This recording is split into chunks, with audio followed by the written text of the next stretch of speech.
Welcome to the newest installment of the Untitled Film Nerd Project. My name is Philip, and joining me as always is TJ. Hello. We march on with our fourth annual 31 Days of Horror, where we watch a different horror movie every single night in October. Today marks day 24, and our movie for tonight was the long-awaited Creep 2. Side note, we have both seen Creep 1, of course. It is one of my favorite movies. I found it to be a masterclass in just unsettling horror. And it's so unnerving to me that I've not been able to watch it again. So, your thoughts on the sequel? To me, it did not capture the magic of the first one. Oh, not at all. Not at all. I agree with that completely. Like, I get where it's going. It just took forever to get there. I was on board from the point of view that I liked the cat and mouse game. Uh-huh.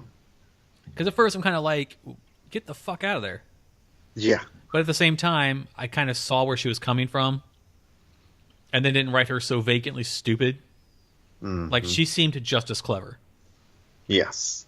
So, the entire time, a lot of my notes are... I have 5 pages of notes. A lot of my notes are who's playing who. What game is being played. Unfortunately, the end killed the build. In my opinion. I thought the end was very cliche.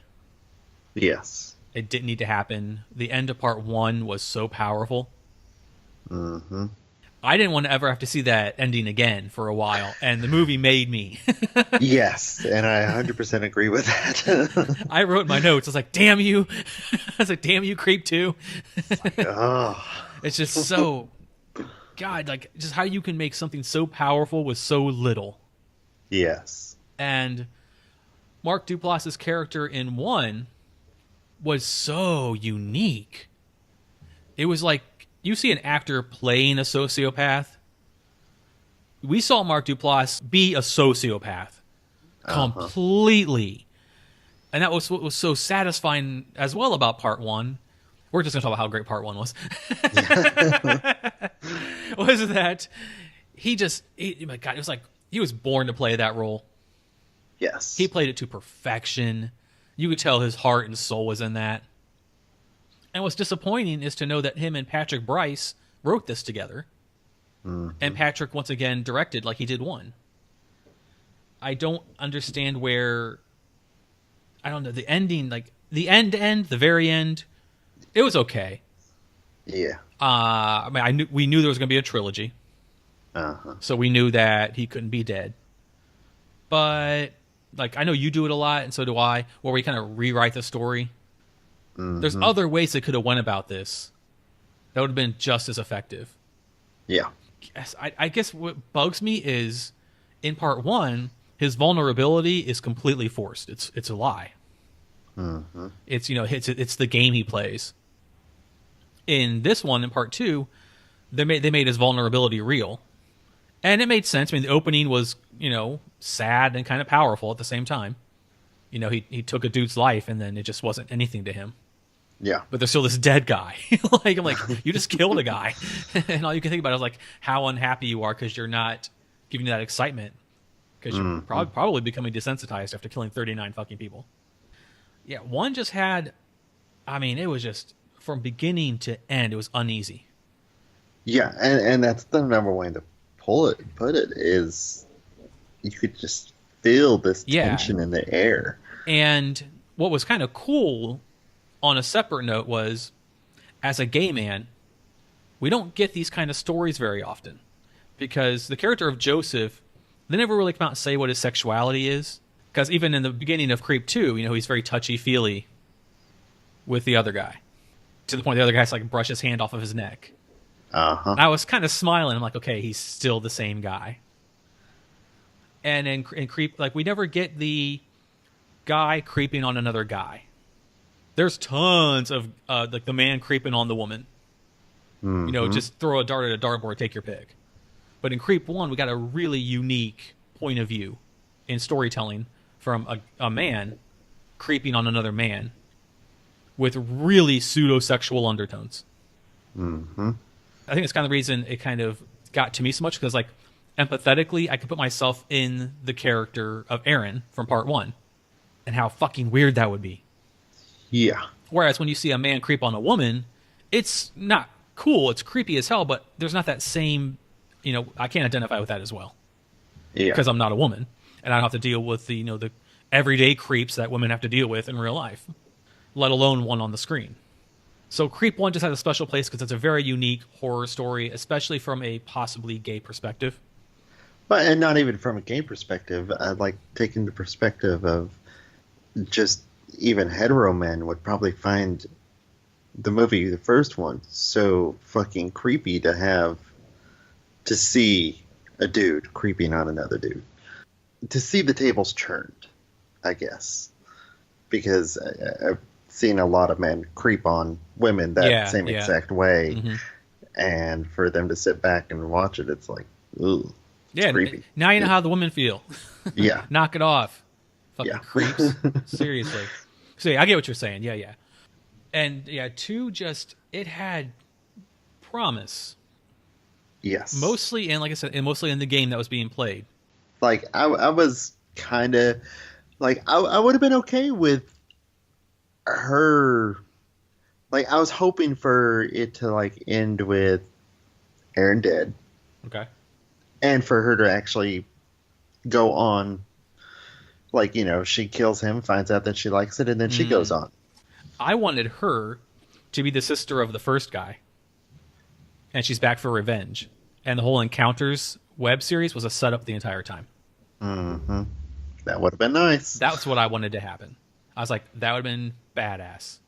Mm-hmm. Like, it wasn't, she did it just to basically trap him. Because she knew what to look for. Like, she found, like, the first email from him to Aaron originally. Mm-hmm. From Joseph. So, that's what I wanted to happen personally. I was hoping that's where they were going. Hell, I would have even been okay with them, like, becoming some sort of fucked up serial killer couple. Yeah, so I wouldn't have liked that. I wouldn't have cared for her getting a taste for it. That wouldn't have, I don't know.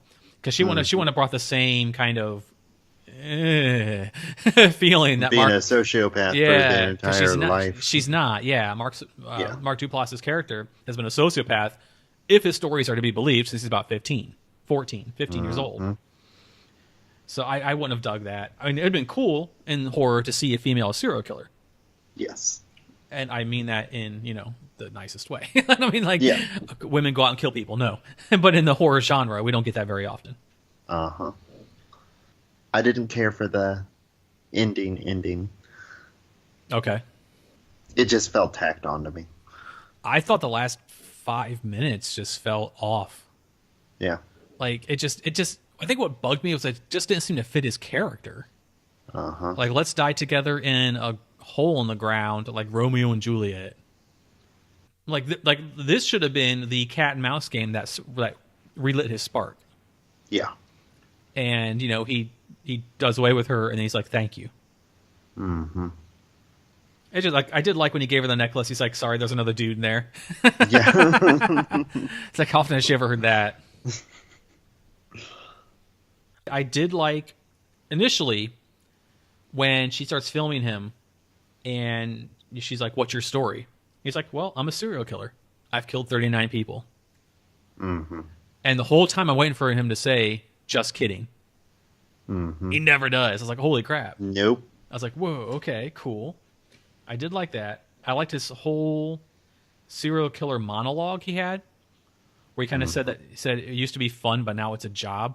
I liked that entire bit. Thought that was written really well. And I also like the conversation that they were having when he was saying, I'd swear I want to kill you, and I don't lie. And she's like, well, you said you want to kill me within the next 24 hours. And it was, to me, a smart line of dialogue from her character. I liked his reply. I actually wrote his reply out, because she says, you said you wouldn't kill me in the next 24 hours, which we were all thinking. Mm-hmm. Like, dude, you said that. And he says, now why would you bring that up? That'll just get you into trouble. And I was like, oh my God, that's such a good line. Like, there were so many good double entendre creepy lines from him that were really well done. I wrote, is he dropping hints to her about what he's going to do to her? Because he said that. He's like, I let people know what I'm going to do to them, but they never see it coming. Uh-huh. So then I'm watching. I'm like, okay, well, I'm looking for the various hints. I like when he finally admits that he's seen encounters. I thought that was kind of a cool, that fit his character.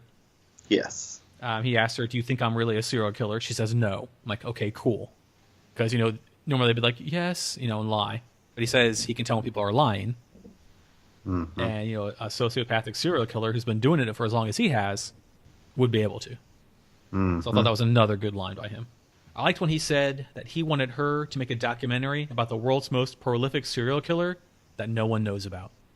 Mm-hmm. I was like, another good... There's just really good lines throughout this movie. So the dialogue, while the story isn't as sharp as the first one, the dialogue is still pretty good in spots. Yeah. And I mean, I didn't hate this. I just didn't like it as much as the first one. Yeah, I mean, time went by. Mm-hmm. I mean, it's only an hour and 20 minutes. And it went by pretty damn quick. Yeah. Or like when he's trying to scare her and he can't. Yeah, I did find that amazing. And then he says to her, I'll get you at some point. Mm-hmm. I was like, oh, look, just those lines just make me happy. Because it's just a little glimpse into part one. And then I did also like it when she scared him. Yeah. With the tape thing. Which then the whole entire time I'm wondering, is he playing along? Yeah. Or is he genuinely being kind of led by her? Mm-hmm. So it makes me wonder, because like, if he had the harness for the noose where he hung himself, uh-huh, what was his plan for the axe? Well, I don't know, because I mean, well, I think he was just betting on her not doing it. That is a serious bet. Well, yeah, but he's also crazy. Mm-hmm. So I think if she called his bluff and he died at her hands by the axe, I think he would have been okay with going out that way. Yeah. I mean, I like that they don't make her clueless. Like, she's playing this game, but at the same time, you wonder, you know, maybe she doesn't understand the game she's playing. Yeah. And then I thought to myself, unless she's a killer too, mm-hmm, and he's met his match. Like, she's playing him the way he plays other people, but he's so vulnerable that he's open to being played. Yeah. And that would have been an interesting twist. Yeah, so that was another thing that I was kind of hoping would happen. And I would have been okay with that last few minutes at the end, the last 5 minutes, the extra end. I would have been okay with that if it didn't allude to it being Aaron again. Mm-hmm. Like, if it had been another serial killer that he'd been sharing his movies with. But Aaron's the guy that died in part one. Joseph is Mark Duplass' Joseph. character. Okay, yeah, sorry. Joseph. Now your prior comments are going to be confusing. Yeah, Joseph. Okay, now can you repeat what you said then? Because I'm a little confused now. I would have liked the ending, the extra tacked on ending, if it wasn't implying that it was Joseph on the train with her. Okay. And she just didn't recognize him. But if it had been someone else, another serial killer or something, that he'd been sharing okay. the murders with. Right. Huh. A twin brother. I like that J and A was still carved in the tree. Yes. And the locket had J and A on it when Joseph and Aaron's pictures were in there. I was wondering, because I was like, was the locket in the first one? I couldn't remember if it was or not. I believe so. But I can't say definitively. Mm-hmm. There's just so much cat and mouse in this, where he's like, am I a murderer? No, of course not. Am I a sociopathic, pathological liar? Yes. I was like, okay, well then are you falling for her tricks? Are you playing her? Yep. Because it felt like, you know, he was doing what he always does, but then they'd make it seem like he was falling for her tricks, and then based on the end, he was falling for her tricks. Mm-hmm. And I didn't like that. Like, he should have been in control the whole time. Even if he's despondent, he's still gonna go almost on like autopilot, you'd think. Yeah. Because he's been doing this for 25 years. Mm-hmm. You'd think that he'd be on autopilot by then. What bugs me is just like the ending lacked the power of the first one. Oh, yeah. This one just lacked it's like they're reaching into your guts and just twisting your stomach around for 80 minutes. That's what one felt like. I liked the plot arc of her. It made sense why she was there. So I liked that, and I liked the cat and mouse. I guess what really soured me was that she shouldn't have been in control. Yeah. He should have been in control the whole time, and they kept hinting that he was. Mm-hmm. And then I was waiting for that big like twist reveal at the end from him that he just played her, and we didn't get it. He's just like, oh, I'm not gonna die tonight. Clang. I was like, eh. And then that's the thing we always say: make sure they're dead. Yeah. Beat them in the head over and over. And I mean, and even what does that even imply? Does that mean that she got out there and did not contact the police? Yeah, which I thought was kind of weird. Something. Yeah. And I mean, hell, she could have got her YouTube fame from that. Yeah. Like, woman wants to start YouTube channel and survives sociopathic killer. I would have been okay with that being a tacked on ending. Showing her fame from on YouTube from surviving all this. What would have been cool, honestly, if she is like looking at like the number of likes on her page, Mm-hmm. and then she gets a new comment on her latest video, and the comment says, "Do you like Interview with a Vampire?" Mm-hmm. That'd have been really cool. See, we can write better endings. Yep. Then, like, I'm not as excited for 3 now. I hate to say it. Yeah. I'm not. I mean, especially if it's going to be just them two. The mystique of him is kind of gone. Mm-hmm. Because she kind of exposed him. And instead of just playing her the whole time, which is what I keep saying is what I wanted, because that's what I wanted, you know, she got in his head and messed with him. And I just don't think that she was an equal psychological game player. I don't know. That's probably a better way to put that. But I don't think she was on his level. Yeah. I thought she was playing along, and then he found out she was playing along. And that's normally when he switches his psychology around. And he kind of did to comfort her, make her seem like it was okay. That's when he lures you in. But then the end is just what really killed it for me. I was with the movie. I was all in on where they were going. And then they made him this lovelorn star-crossed lovers thing. Yeah. Like the whole I've never kissed a girl thing should have been another sociopathic lie. Mm-hmm. And you kind of got the hint that it was. But they don't give you that. Like, they just make it seem like she was on his level and she outsmarted him. And I just, after seeing part 1, I just can't accept that. Yeah. And I think you said it well, that it just took the mystique from him. Yeah. In part 1, he was just this really just original, unique, creepy movie is titled perfectly.